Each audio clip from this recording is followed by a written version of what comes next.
I was doing a show at this club in Los Angeles. In Los Angeles, there's this club called the Comedy Magic Club.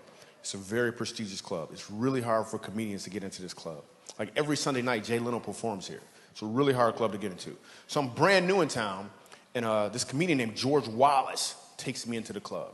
Now, George Wallace, if you don't know who he is, my favorite George Wallace joke is he says he was in China and he bought a pair of shoes. And he looked at the bottom of them and it said, "Made right around the corner." I love George Wallace. George Wallace takes me into the club, and in the green room is Gary Shandling and Jay Leno, now George Wallace. I'm like, oh, snap. These are some soldiers in comedy. I'm just happy to be in the room with them, right? But your gift will make room for you. So I'm sitting there, and at the time, they're working on a joke. A football player had got hit in the eye with a flag. Anybody remember that? He got hit in the eye with a flag, and he was suing the league for like $400 million. Now, Jay Leno, George Wallace, and Gary Shandling are all working on a joke for Jay Leno's monologue for The Tonight Show, like the following week. I ain't saying nothing. I'm just happy to be in the room. Then it got quiet, and they looked at me. I was like, oh, snap. I was like, all right, so let me see if I got this right. He got hit in the eye with a flag.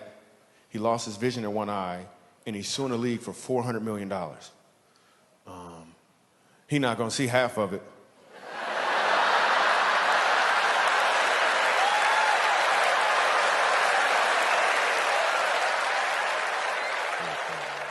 So not long after that, I'm headlining down at the club, right? Now, I headline there on a regular basis now.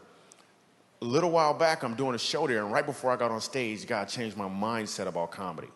When a comedian gets on stage, he wants to get what? Laughs. That's 100% true. That's exactly what I was about. God changed my mindset and said, don't go up there to get laughs from people. Go up there to give them an opportunity to laugh. So it changed everything. So I do my show. We have a great time. I leave. I'm outside, I'm talking to the people, they want autographs. Same thing every time I leave this club. But this time I look across the street and I saw a homeless guy. I had never seen a homeless guy outside this club before, ever. But that doesn't mean he wasn't there before. It just means that my mindset was to get laughter from people. So why would I even notice a homeless guy? Then I noticed him, I was like, yo, what about him? How could I give him an opportunity to laugh? And then God was like, you really want to know?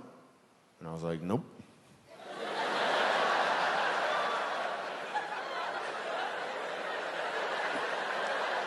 Then I said yes, because I was getting on a plane the next day. I said yes, and we went and did a comedy tour like no other tour before. First place we went to was Fort Worth, Texas.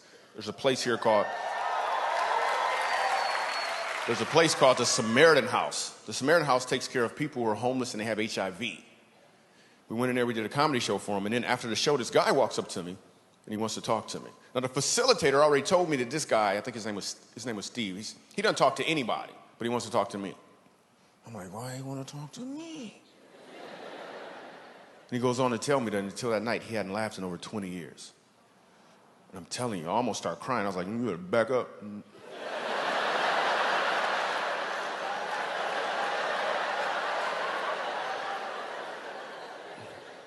We leave there, we go to Montrose, Colorado, a place called the Dolphin House. The Dolphin House takes care of children who are being abused by their parents who are on drugs.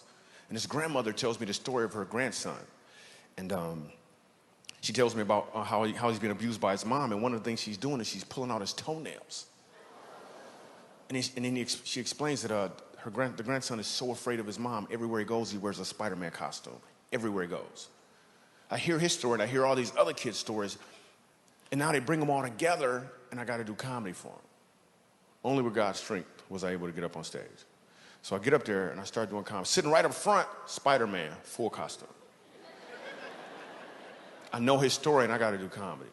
So I start doing comedy, and an amazing thing happens when a room full of people start to laugh. You open up and reveal who you truly are. And I hear a voice come from this part of the room right here, and the voice says, my name is Ronan. This little boy pulls off his mask and introduces himself to me. And he starts talking to me for like 9 minutes, like I'm not doing a comedy show. He talked about Spider-Man, he talked about Batman. He said, Batman has a belt. And I was like, well, I got a belt too if you don't sit down somewhere, right? That's exactly what happened. The whole room laughed. In fact, it was the biggest laugh of the night. Now listen, I can guarantee you it was not in my notes to do a joke about whooping kids.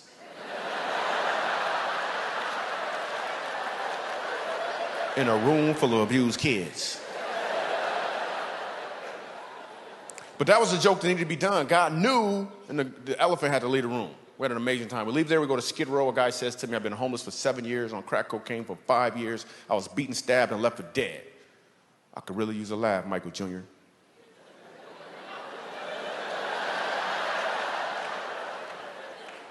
Same dude has to use his left hand to keep himself from falling out of a chair in laughter. We filmed the whole thing. We made a movie. It's called Comedy, The Road Less Traveled. We go to one more location. We actually go to a youth prison. We go to an adult prison. The adult prison is not in the film, but I got to tell you what happens, because it just shows you how God got your back when you step out there and do something he told you to do. So we go ahead and we go to this adult prison, and I'm scared for real. I don't mind telling you. I walk in, the warden takes my belt. He's like, you can't have a belt. Somebody might try to hang you.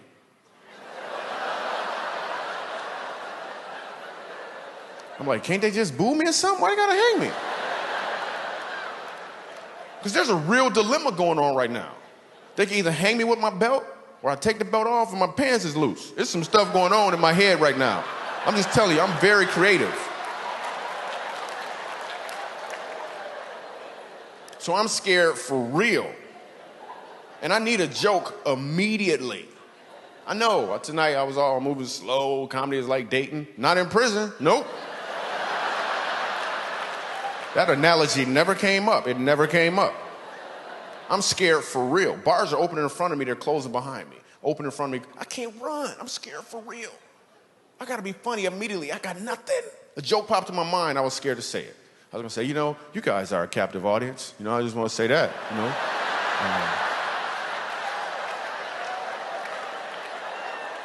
But I was scared. I walk in, sitting right up front is a white dude with a white beard named Moses. I was like, thanks, Lord.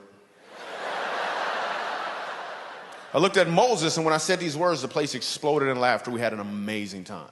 I looked at Moses, I said, Moses, this is what I want you to do. I want you to look the prison warden right in his eye. Look him right in his eye, and I want you to say, let my people go.